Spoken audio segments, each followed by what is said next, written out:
Gastric సమస్యలతో బాధపడుతున్నారా? అయితే సంప్రదించండి హోమియోకేర్ ఇంటర్నేషనల్. నేను సూపర్ 6 అని మాట్లాడాను. ఎన్నికల మేనిఫెస్టోలో చెప్పాం. నేను ఆ రోజు చెప్పిన ప్రతి ఒక్కదానికి ఎప్పటికప్పుడు నేను నెమరేసుకుంటూ మీ కార్యక్రమాలు చేయడానికి ముందుకు పోతున్నాను. ఆ రోజు మీరందరూ ఇక్కడ ఉన్నారు. మా తల్లి కష్టపడేది. ఇంట్లో వంట గ్యాస్ లేకుండా నేను చిన్నప్పుడు చూస్తే ఆ పొగంతా వచ్చి కడుపులోకి పోయి కళ్ళలో నీళ్లు వస్తూ బాధపడుతూ చూసేవాడిని. అందుకే నేను ఆలోచించాను, నా ఆడబిడ్డ ఏ ఆడబిడ్డ కూడా కష్టపడకూడదని. ఇప్పుడు కాదు, సమైక్య ఆంధ్రప్రదేశ్లో ముఖ్యమంత్రిగా ఉన్నప్పుడే దీపం కార్యక్రమం కింద ఉచితంగా వంట గ్యాస్ నేనే ఇచ్చానని మా ఆడబిడ్డలందరికీ గుర్తు చేస్తున్నా. ఈరోజు రేట్లు పెరిగాయి, ఆడబిడ్డలు కష్టపడుతున్నారు, మళ్ళీ కట్టెల పొయ్యికి పోయే పరిస్థితికి వచ్చారు. అందుకే ఆలోచించా, దీపం 2 కింద ప్రతి ఒక్కరికి ఉచితంగా 3 గ్యాస్ సిలిండర్లు ఇచ్చే బాధ్యత ఈ ప్రభుత్వం తీసుకున్నామని చెప్పి కూడా నేను మీకు తెలియజేస్తున్నా.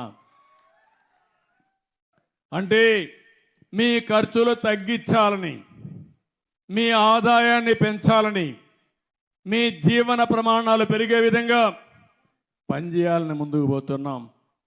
ఎవరికి గ్యాస్ కనెక్షన్ కావాలన్నా ఈ డబ్బులు 3 గ్యాసులు 3 సిలిండర్లు ఉచితంగా కావాలంటే 2 నిబంధనలు. ఒకటి ఆధార్ ఉండాలి, రెండోది రేషన్ కార్డు ఉంటే ఆటోమేటిక్గా ఇస్తున్నాం. దానికి శ్రీకారం చుట్టాం. గవర్నమెంట్ ఆఫ్ ఇండియా అయితే గట్టిగా చెప్పినా కూడా వినకుండా ఇప్పుడు మేము చేయలేమన్నారు. అన్ని రాష్ట్రాలు ఒక పద్ధతి పెట్టారు.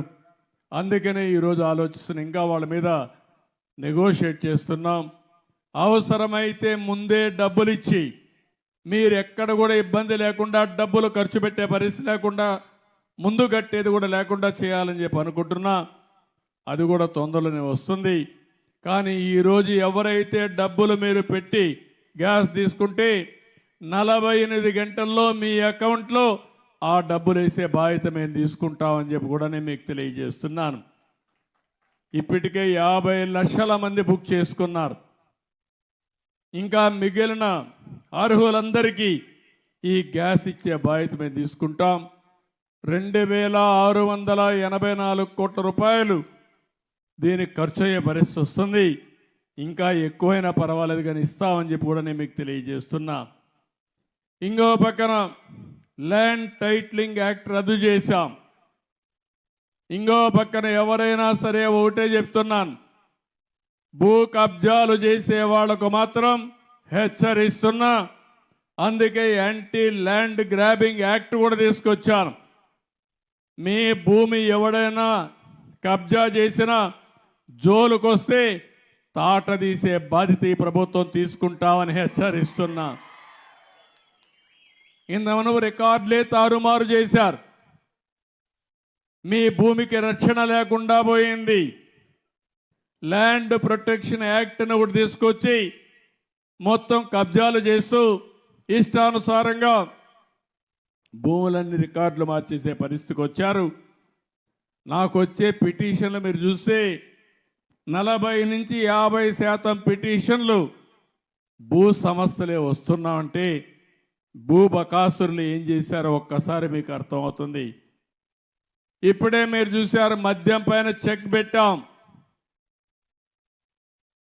ఒకప్పుడు మీరు చూస్తే నాసి రకం మందు వచ్చేది. మీరు పక్కన పోయి కర్ణాటక పోయి మందు తాగేవాళ్ళు. ఇప్పుడు ఆ బాధ లేదు.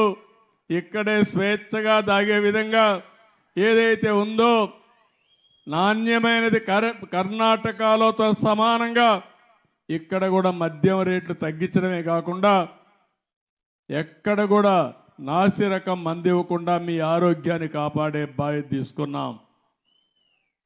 ఈరోజు మనం చేయగలిగామంటే, ఆ రోజు చేయలేకపోయారంటే దీనికి కారణం లాలూచి చేశారు.